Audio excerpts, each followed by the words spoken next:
Começou dia 29 de 11 de 1991. Estamos na 22ª convenção e acreditamos que Mateus 16, 18 e 19 é uma promessa que Jesus havia dado a seus discípulos, mas até ali a igreja não estava fundada. Enquanto Jesus estava pessoalmente na terra, ele não fundou a igreja. Por isso que os estudiosos, os estudiosos das escrituras, os teólogos, que gostam de confundir a mente do povo, sempre eles recorrem ao Antigo Testamento chamando e dizendo que a igreja estava visível no Antigo Testamento. Isso não é verdade. Quando retrocedemos, recuamos e chegamos a Mateus 16, 18 e 19, quando Jesus disse: Pedro, sobre esta pedra eu irei edificar a minha igreja. Então, dias depois, o cordeiro segue rumo ao Calvário, é imolado, é morto, o Cristo Jesus. No terceiro dia, ressuscita e vai para o Pentecostes. 50 dias após a sua morte e ressurreição, ele está no Pentecostes. Para quê? Para cumprir todas as profecias bíblicas, principalmente as suas promessas, de que ele não deixaria a sua igreja só, mas ele estaria com a sua igreja todos os dias até a consumação dos séculos. É a única maneira que Jesus tinha para estar com a igreja, já que aquele corpo de crucificação, um corpo que absorveu nossos pecados sobre ele, não podia dar continuidade. O Cristo morre, mas ressuscita em um corpo incorruptível, em um corpo invisível aos olhos humanos, por um tempo determinado. Porque a Bíblia diz, Paulo diz que Jesus, mesmo depois de sua morte, apareceu a mais de 500 irmãos. E depois ele foi elevado ao céu, né? Mas agora ele retornou no Pentecostes. Retornou como? Em espírito. Ele é o nosso Espírito Santo. Por isso que João diz em Mateus 3:11, olhando para Jesus, ele vos batizará com o Espírito Santo e com fogo. Chega o dia de Pentecostes, o dia da inauguração da fundação da igreja. Antes de Pentecostes não havia igreja fundada. Havia o judaísmo, com os fariseus, saduceus, escribas, os essênios, cada um exercendo as suas funções. Os herodianos, cada um exercendo as suas funções ministeriais de atividades em Jerusalém e Israel. Mas a igreja, aquela que eu vou ler agora, em Atos capítulo 20 e o versículo 28 a seguir, que nos diz: Paulo, o apóstolo Paulo diz: olhai para vós e para todo o rebanho, sobre o qual o Espírito Santo vos constituiu bispos, para pastorear a igreja de Deus, a qual ele comprou com seu próprio sangue. Diga glória a Jesus.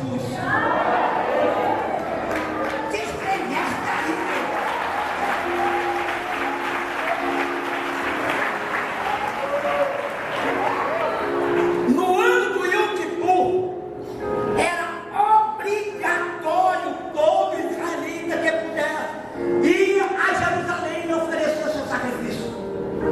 No dia do perdão, Maria e José foram levar seu sacrifício. Levaram o quê? O que era que Maria e José tinham para levar? 2 pombinhos, porque eram pobres. Mas tinha quem que levava cardeiros, levava bolos, e cada um levava de acordo com as suas condições financeiras. Mas Paulo nos diz que aquela igreja que foi fundada no dia de Pentecostes, por quem? Quem era o homem que estava lá? Lutero? Estava lá Lutero, irmãos? Tinha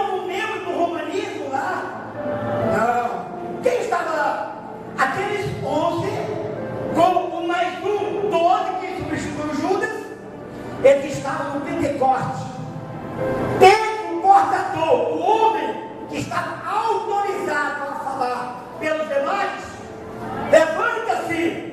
Vamos fazer um gesto aqui simbólico, irmãos. Levanta, eu sou Pedro nesta noite. Isso aí, você está certo. O Espírito Santo está te usando, manda abraço. É assim mesmo.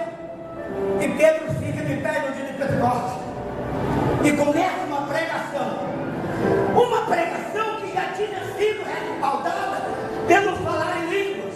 Porque o falar em línguas amoleceu o coração dos ouvintes ao ponto que quando Pedro se levanta, eles já estavam ansiosos para ouvirem a mensagem e a pregação que aquele homem teria naquele momento para lhes repassar.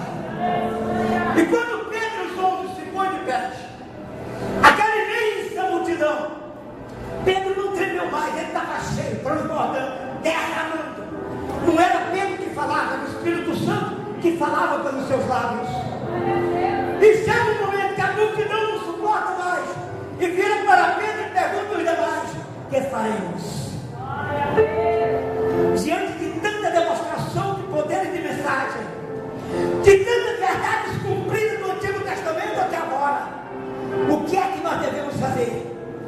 Pedro, o portador das chaves, da autoridade, o homem comissionado, diz a todos: arrependei-vos, e cada um de vocês sejam batizados em o nome do Senhor Jesus Cristo, para perdão de vossos pecados. Recebereis o dom do Espírito Santo.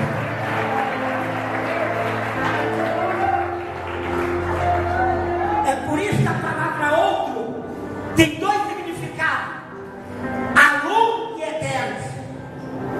O eterno é o falso, é o que não é verdadeiro, é o que vem de Roma. Mas o alô não vem de Roma, esse vem de onde, irmão? De Jerusalém. Esse evangelho aqui. Hoje nós temos alegria, porque nós temos esse templo maravilhoso, que a cada ano vai ficando mais bonito, mais bonito. E eu disse que eu entraria aqui no meio, porque esse homem aqui, nosso pastor Raimundo, ele trabalhou muito aqui nesta obra. E depois vieram outros. Mas há 4 anos atrás, Deus me enviou para cá através do pedido do pastor Raimundo. Com muita ajuda, com muito apoio, nós demos aquele empurrão grande aqui. Mas há 8 meses está aqui meu irmão, pastor Nonato, fazendo esta obra magnífica para a sua igreja. Tudo ficando nos conformes, nos trinques.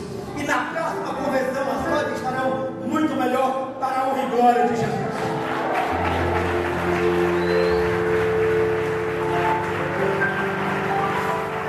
A igreja pentecostal apostólica, escute bem, ela não nasceu no dia 29 de 11 de 1991. Ela nasceu no dia de Pentecoste. Amém? Pastor! Estou chamando aquela lá. Pastor Fernandes, a sua igreja nasceu no dia de Pentecoste. Porque é unicista. Todo o povo unicista que batiza em nome de Jesus nasceu no dia de Pentecostes.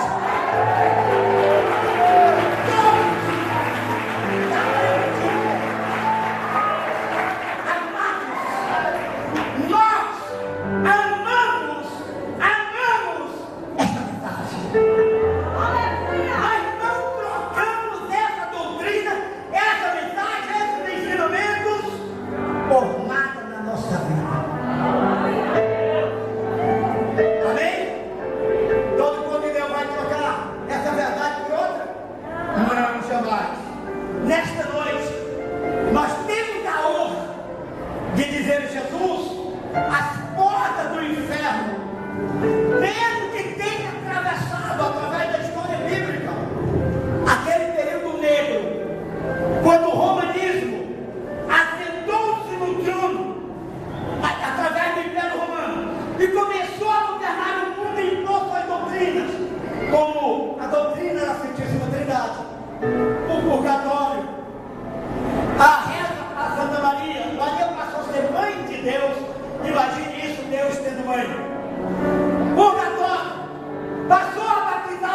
Mas sabe uma coisa? A palavra de Deus foi semeada, não foi na areia. A palavra de Deus não foi semeada nas águas, porque a areia some, as águas vão, mas foi semeada na rocha, nos corações